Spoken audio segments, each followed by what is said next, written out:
This is demanding an input, and I don't want to say that. Where you at nowadays, young man?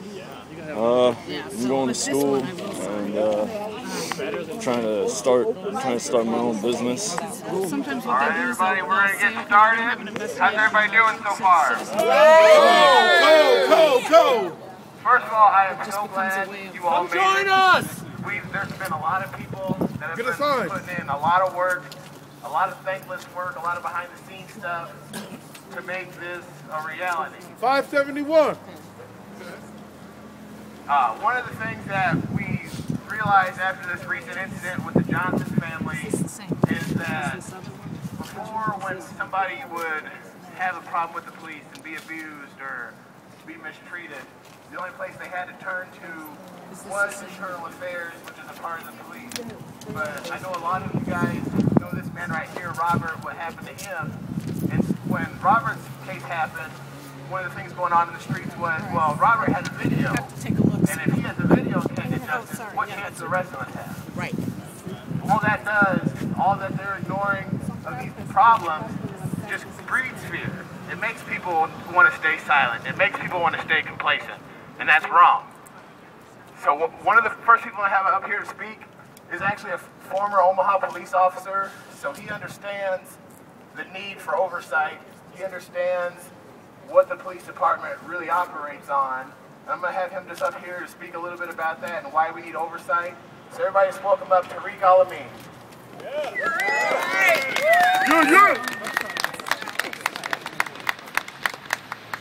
Good morning. Good morning. I didn't know I was going to be caught up here so soon, but it's cold out here, so it's obvious. It should be obvious to everyone that the police department's out of control and it's in bad need of oversight. And I'm glad to see people are coming out, keeping this issue on the front burner, and going to stay persistent. We know it needs fixing, but it's not a quick fix. So I hope y'all all hang in there, keep fighting a good fight, and be supportive of all the efforts of Robert and Deshaun, and let's bring about the change that we need. This thing with each time Smarter's been is so far, people want to say, well, give Smarter praise for what he's done. But remember, these last two incidents happened on his watch. So obviously they don't fear the consequences of their actions. And he trained them. Right, so we need to put in place a system that will hold them accountable, a system that they will fear the consequences and they will respect the process. So everybody hang in there and let's keep going on this and don't let it get swept under the rug. Thank you. Thank you. Get you too, baby. I noticed we just had a few more people walk up. Right over here by these pillars where this lady's waving the sign, we have some letters for everyone to sign. So those are what we're gonna deliver to the offices here in a little bit. So just make sure you sign them if you want to.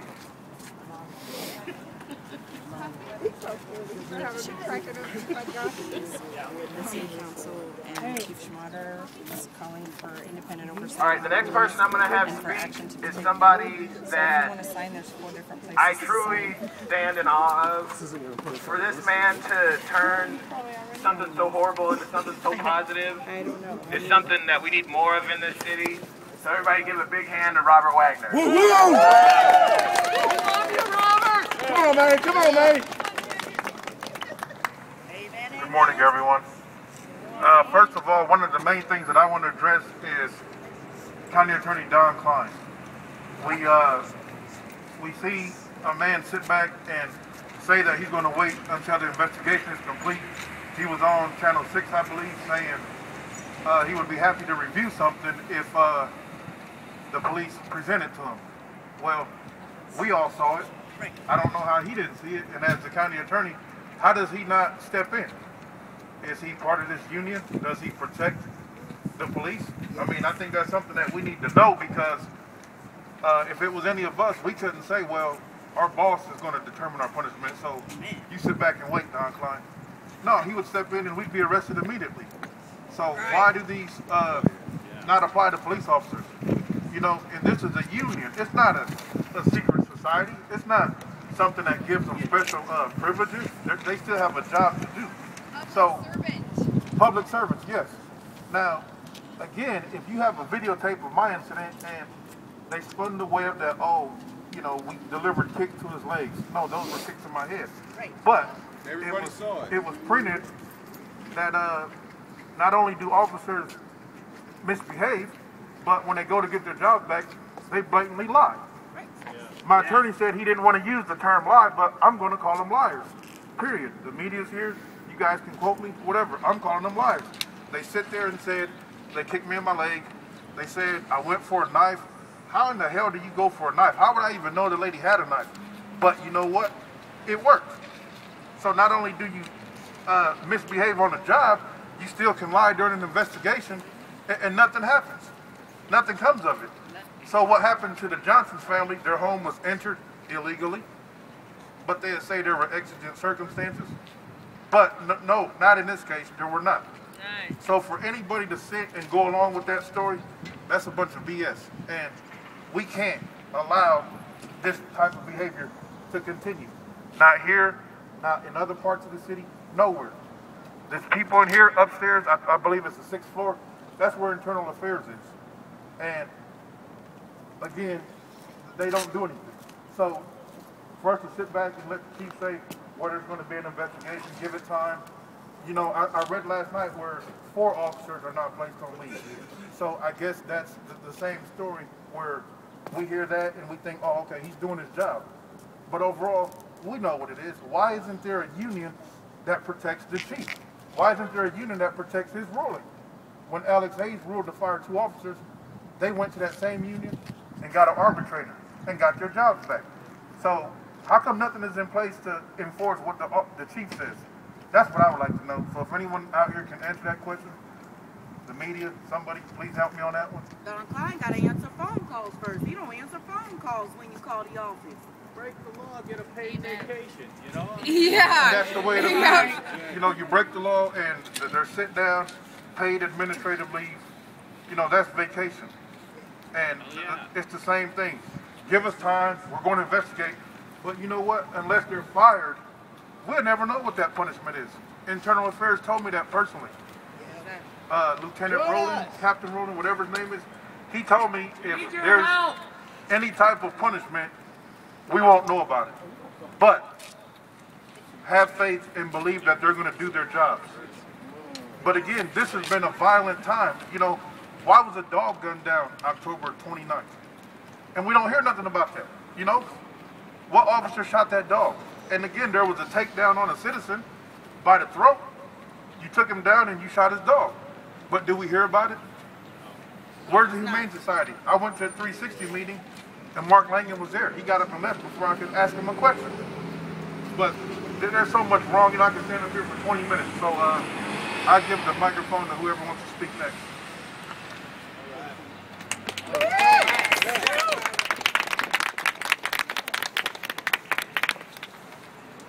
All right. Thank you, Ron. Before we head out in March, I'm just going to say a few more things. I mean, it's no secret at all why we're here. We all know the police regularly overstep their authority, abuse people, abuse their power, and by being here today, this is the start of saying we as a city are not going to tolerate this anymore. We are not going to tolerate harboring criminals on the police force. We're not going to tolerate inaction from our leaders when we've said over and over again we need oversight. And it's not just come from the community. There was, some of you may remember in 2008 in June, there was a shooting every day of the week. In some days there was more than one shooting, but 30 days in a row of consistent shootings in North Omaha.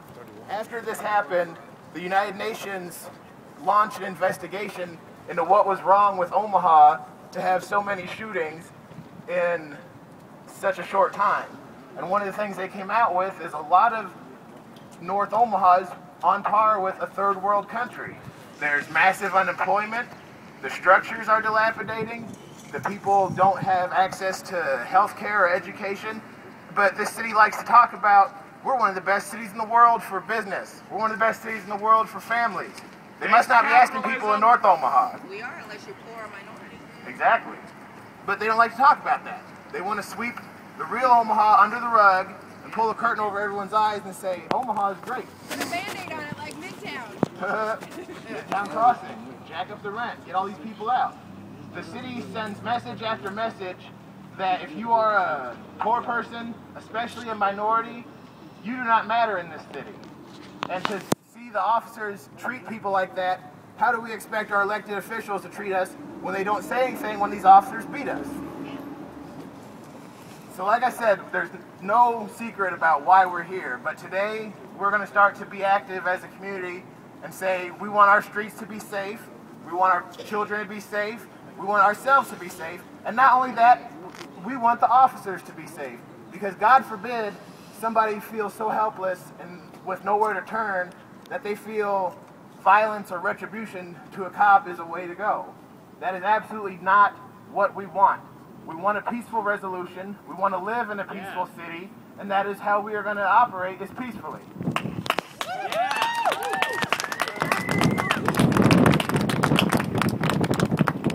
All right, now a few more